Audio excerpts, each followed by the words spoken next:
All right, welcome to the September work session of the board. First thing on the agenda is comments from our student representative. How's school going? School's going pretty well. I've made it this far. So we're 11 days into the new school year. We have 270-ish left until June 8th. I'm not counting. So student council's already been working hard and getting everything ready for the upcoming months and the upcoming weeks. So we just had back to school night, and we had a couple students, not a couple, a couple dozen students from our student council officers and a couple students from Interact Club that helped guide parents around. I also learned that I don't know the school as well as I thought I did, and I directed a couple to the wrong place, but I knew who they were, so it wasn't as bad. So also, we're getting ready for homecoming, which is most daunting thing that's approaching in our future. This past weekend, a couple officers traveled to Malvern looking for vendors for Patriots Day, which is that whole activity, fair, festival, that parade that goes through right before the game. I'm never able to see it because I'm getting ready, but it's always something that's really fun for the kids and the surrounding community. Also, homecoming is October 21st, so we'll have Patriots Day that following morning, and then the game afterwards. With the first official student council meeting is scheduled and is coming up, so that's when we'll talk about all of our homecoming themes, festivals, and what we're going to be doing for the upcoming Spirit Weeks. Also, I'm working with my friend who's the editor-in-chief of the the GVHS Surveyor, which is our local newspaper, to get a poll-in about the mathematics activities that we did prior to just our regular coursework. And so I'll be reporting on that shortly when I get the feedback back. Thank you. Thank you. All right, next up is third day enrollment report.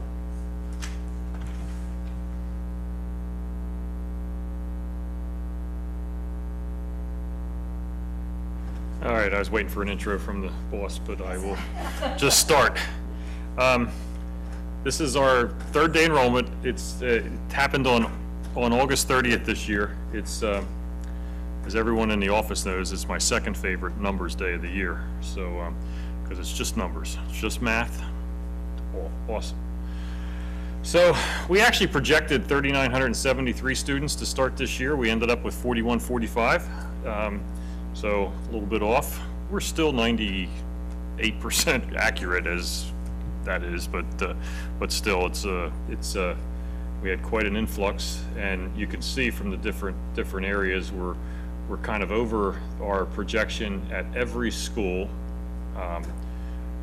and I'll get into a little bit more details. We'll have some more details on this next month when we do the enrollment projections. It's a list. We just show this every year. It's the elementary class sizes. As you can see there, every section in elementary is within the guidelines, except Charlestown has one section of kindergarten that is one over. But everything else fell right into place. A couple at the top, but they are guidelines. Not everybody can be at the bottom.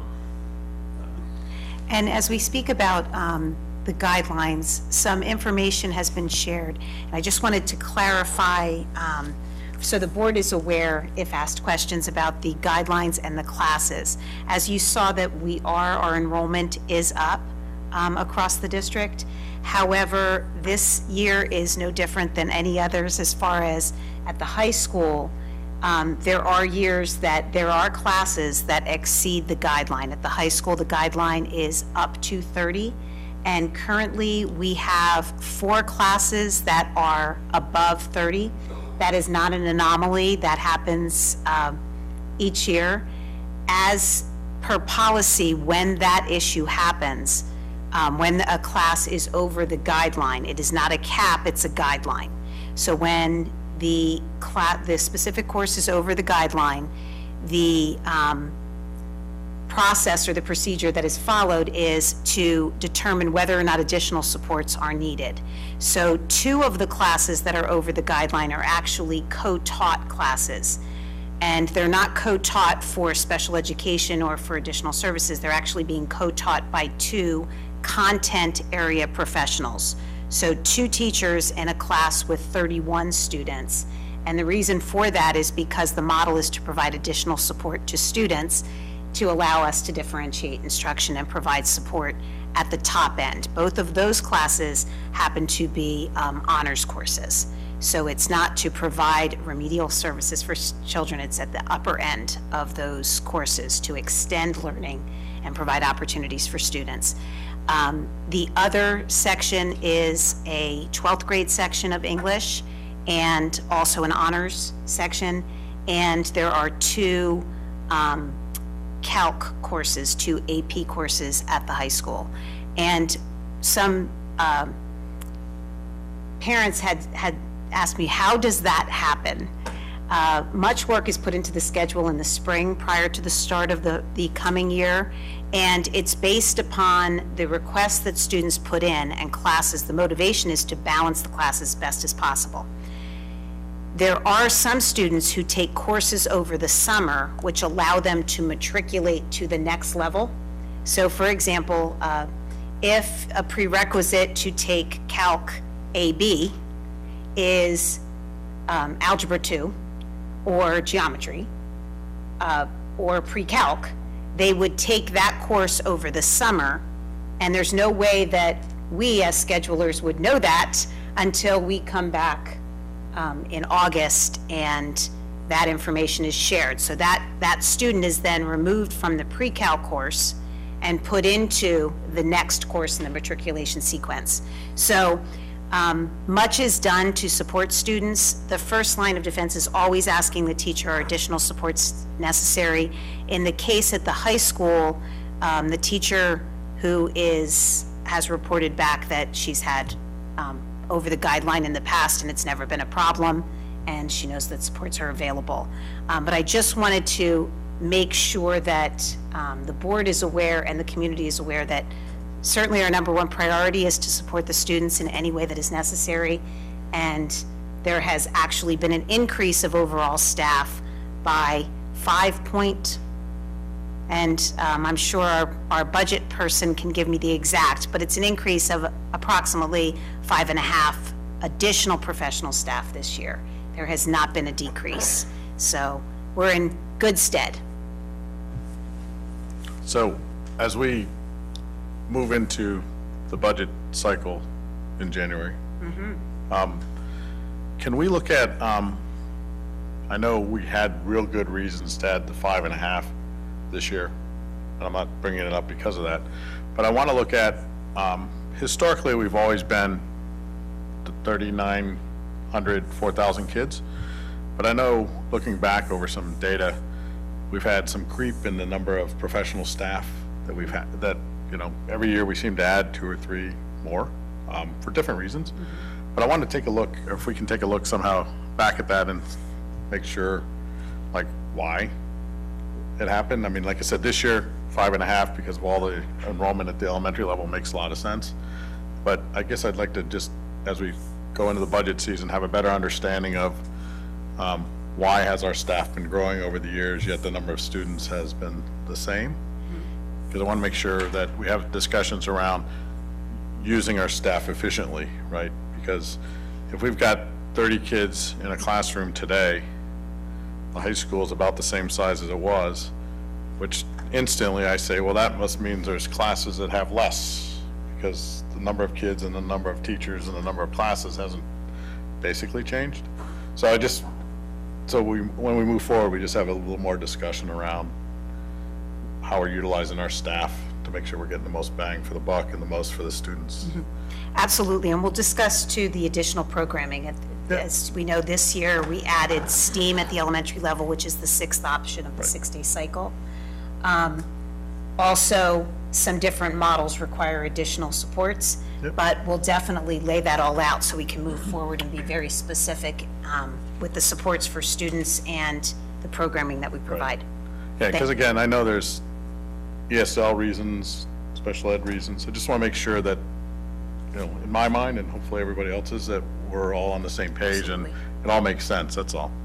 So, Thank you. and again, I don't need it next week, it's just for the budget process, so. Good. Okay. As I said, that was the third day numbers.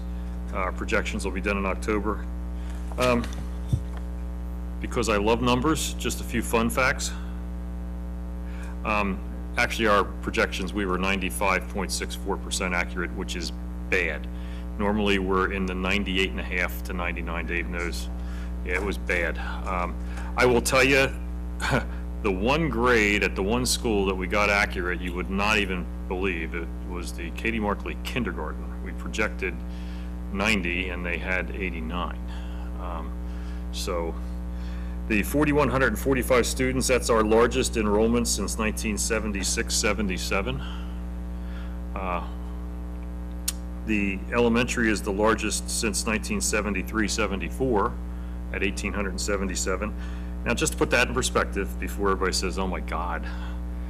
In 2009-10, we had 1,872 kids in in elementary, and we have 1,877, so it's not dramatic. And all the schools, Charlestown and Sugartown, were about the same as they are right now. General Wayne and Markley, that's where the flip-flop is. At the time, Katie Markley had 560 kids or so. Now they have 630. General Wayne had a little over 500. Now they have under 440. So thus the need for the Boundary Realignment Committee, which will meet on Wednesday this week. And they will go over some very preliminary projections at that time. Just a couple other facts. This year we had 87 students move in from private and parochial schools, as compared to last year only 41 moved in to our school. Last year we had 5 charter school students come home. This year we had 15. We also had over 20 students that parents registered and kind of yanked them out at the last second. I don't have the details on that. I will get them. My feeling is they were probably kindergartners looking for the full day kindergarten. So my guess is most of them will come back next year. So unless you have any questions, it's really just a quickie report on that. And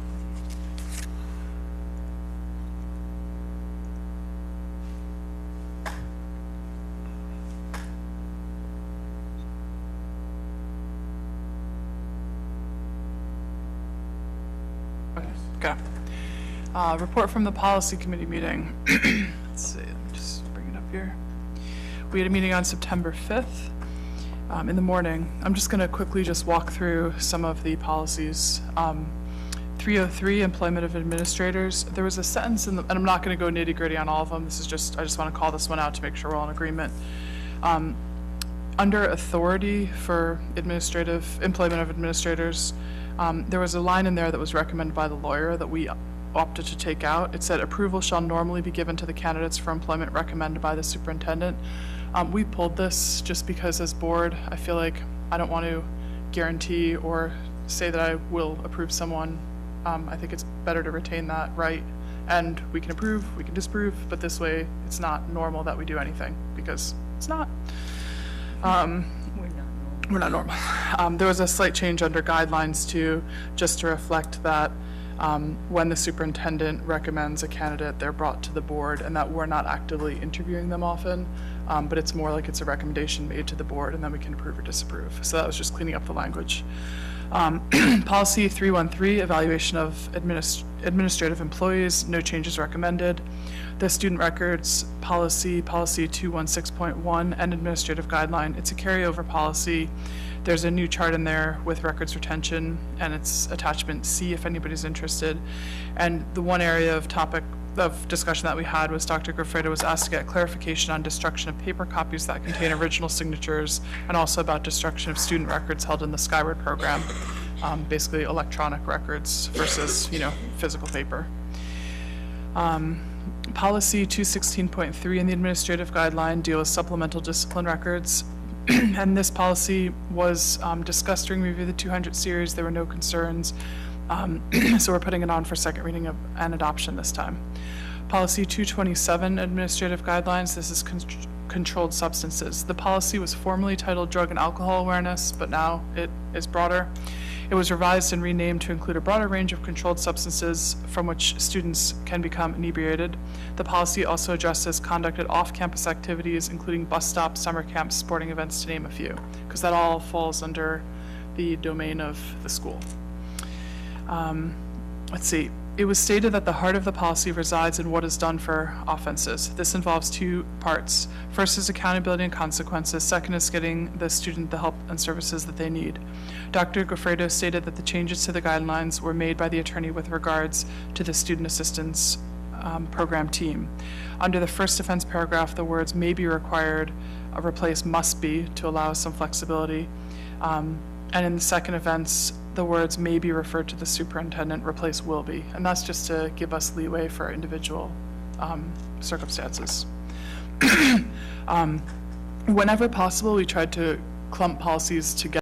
They were the same across different classes. So for example, we looked at policies 301, 401, and 501, which all dealt with creating a position in administrative, professional, and classified areas. No revisions were needed to these policies.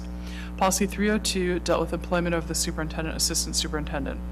Dr. Goffredo stated that there was potential legislation to be passed with regard to the 150 days referenced in the authority section of this policy. And do we know if there's been a change down to 90 at all? Or no? It is still in Still the, being discussed? it's open for public feedback, so it hasn't been adopted. Okay. So just be aware that this change most likely will be coming to switch from 150 to 90, so we need to be on top of that, obviously. Okay, I'm going to skip tax waiver requests for a minute and go right to policy 712, use of wireless communication devices by employees. We discussed this in conjunction with policy 815.3, acceptable use of technology by district employees. We are amending policy 815.3 to include pertinent information from policy 712 and then rescinding policy 7012, just because this is one where it allowed administrators to get reimbursed for cell phones, and in practice we don't do that. So we're cutting it. Chuck, Mr. Linderman, can you please talk about policy 628, tax waiver requests? Just give us a little update on that. Yeah, that 628 is a policy that's just put in place to do by policy that the board will follow the law as the law outlines when tax payments are due and when failure to receive a tax bill, what happens with that. Right now, we do follow the law. This puts a policy in place so that an appeal to you would be moot and void because you have a policy in place. Basically, the law says you have a requirement to receive your tax bill, to ensure that you receive your tax bill, and at no fault of anyone, it's your responsibility. Kind of like the old IRS rules, which are still in place, that said, regardless of whether they sent you a 1040, you still had to file on April 15th. So if I live on Lincoln Avenue and they send it to Lincoln Street, I'm still responsible? You are still responsible, yes, because every resident of Pennsylvania that owns a property gets a school tax bill on or about July 1st. It just adds another layer for my department to be able to say we're just following the school policy, which is following the law. And then lastly, what we discussed was just trying to figure out a better way to communicate to parents when changes to policies have been made and approved. So that's about where we stand. So all are welcome to attend. All right. One more thing. The next meeting of the policy committee is scheduled for Tuesday, October 3rd, bright and early at 7:30 in the morning in the district office building. All right, thank you. And so all of the policies listed are for first reading this month and will be voted on next month. All right, moving on to facilities. We have a renewal of a contract. The only thing we have on there is the renewal of a contract for the cleaning of the boilers and the water heaters. And you have the building use report. All right, thank you. All right, seeing nothing under transportation or food, finance. You have on there the agreement with our benefit consultant, Gallagher. They help us with all of our healthcare, our employee healthcare and related employee benefits. You have the acceptance of books donated to the Katie Markley Library. This has been done annually by the granddaughter of the guy named Clark, who the field's named after, when her mother was alive, and she only just passed away a couple of years ago. I think I mentioned that her mother was, that she actually brought her mother in. This lady is a professor of something at University of Utah, and has donated books to the Katie Markley Library. It's maybe 10 years now worth. So I was just kind of happy that the mother, who was in her 90s, got to see the sign for her father. So over there, little tiny Clark Field sign. So you have the official Act 1 index there, and you have our monthly reports. Superintendent's already highlighted what the staffing is. You can see that for yourself there.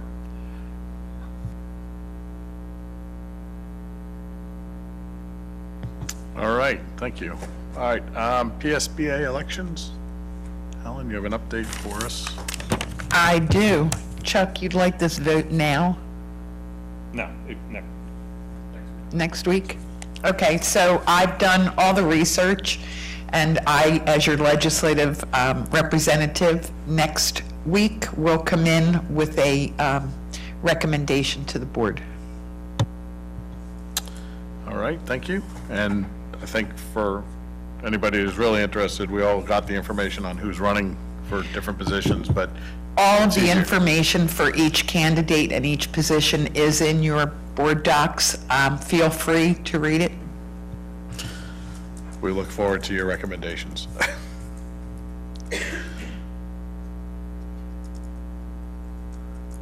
All right.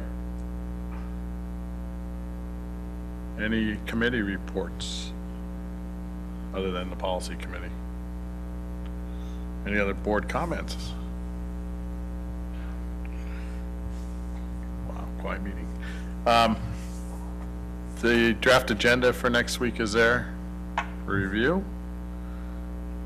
And that's really everything that's on the agenda at this point, so I will open up the microphone for any public comment on any items. If you come to the podium, state your name and residency. Limit your comments to 3 minutes. All right, seeing none. The board met in executive session beforehand for some personnel and legal issues. We also met last Thursday for personnel issues. Can I just add for the record that Mrs. Armstrong has been on the phone? It's our new super duper system. Sorry. So she is on the phone, and I confirmed that she just hasn't wanted to talk, so she has been on the phone since She got has here. shared that she's been listening the whole time, and it's been pretty straightforward so far. Thank you. We're first night with the new system, so we're getting there. All right, with that, seeing no other issues, I'll adjourn this meeting and we'll see you next Monday. Thank you very much.